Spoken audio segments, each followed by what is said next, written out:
Indiana and head coach Curt Cignetti have agreed to a new 8-year, $11.6 million contract through November 30th, 2033.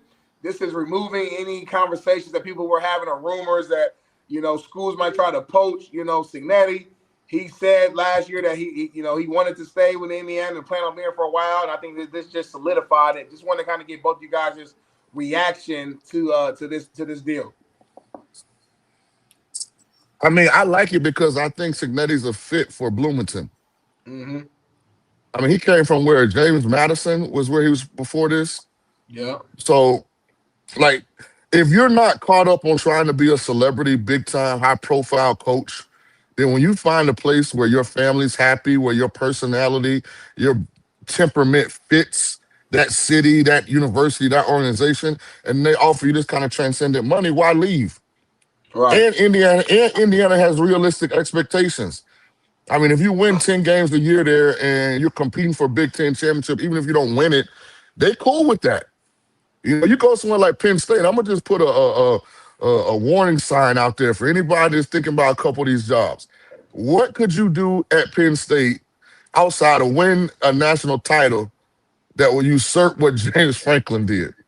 You right. Hey, I got Bailey, check your email and use that picture. Hey, I got some inside information on. It's not inside because it's gonna be out here shortly. But Smitty, I'm hearing from my boy Zach Smith that Urban wants the Penn State job. You shocked about that? I'm not shocked.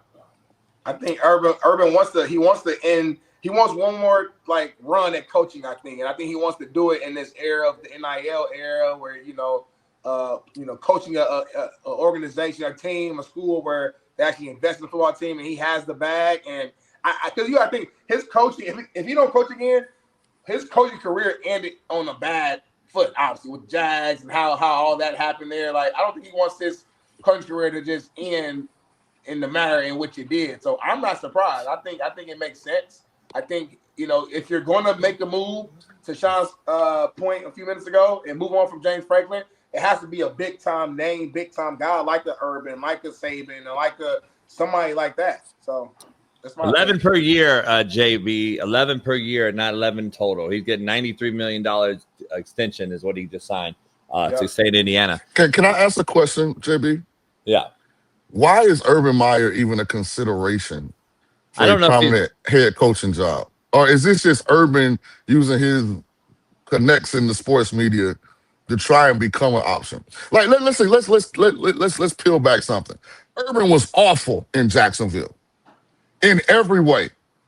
There was nothing positive about what he did as a head guy to Jacksonville Jaguars. Post that, the last time we saw Urban, he was in a college bar groping a college-age female. Here's the issue, though. But that's normal now. Belichick is with a college-age female right now. That's normal.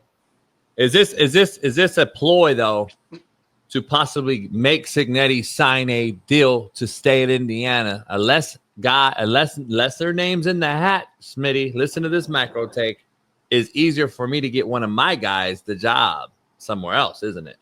If lesser names are in the hat, right, that means Cignetti's out of the mix because he's one of the hottest names. So he's not going to be in the mix for the Penn State job. But guess who is? Urban's best friend. He's the head coach of UNLV right now, ain't he? So he gets a shot now. A lot easier, a lot less traffic going to get that job. Because guess what? You're going to come after Clark Lee. You're going to probably go after maybe boy at A&M. You're probably going to go after a couple of those guys. I don't see it, but we'll see.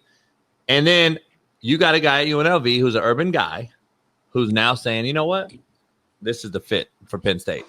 I don't think you can sell Dan Mullen to the Penn State. See, here's what I don't know if the board of directors or the board of trustees thought this through. It's a good old boy system, Shaun, still at the end of the day. I know it is, but you still got to sell whoever you hire to replace Franklin. You got to sell them to them people. And Mullen, I don't know if that's going to work.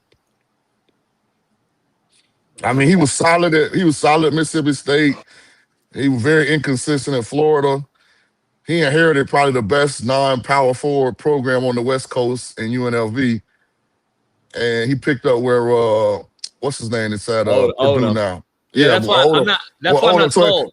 Right, so it's not even like he built UNLV to what it is. See, like, I'm not sold yet. You got to finish the season because Odom did 10 wins too.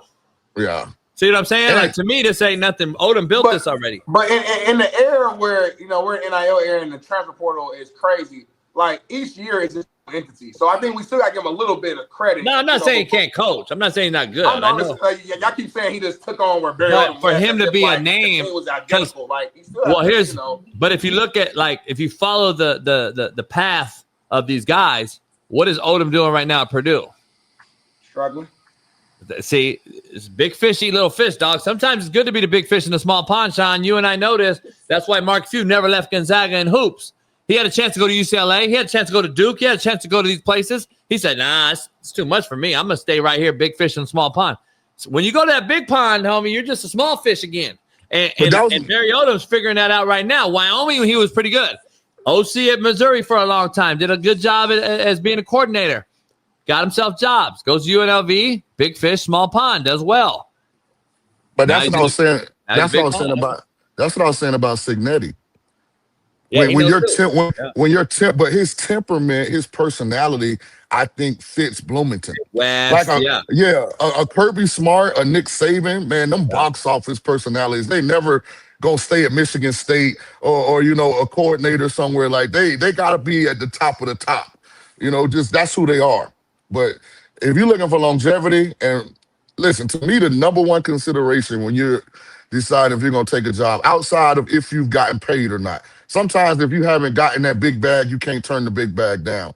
But realistic expectations has to be on the top of your priority list.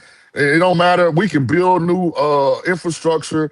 We can go out, we can recruit better players. If you know what you're doing, we can create culture, but you got to have realistic expectations. And I don't think Penn State does. That's real, man. Well, we going to find out, man. We shall see. By the way, hold on. By the way, one last thing, Smitty. While we're on Cignetti, this is my hold your nose and go to the counter and make the play.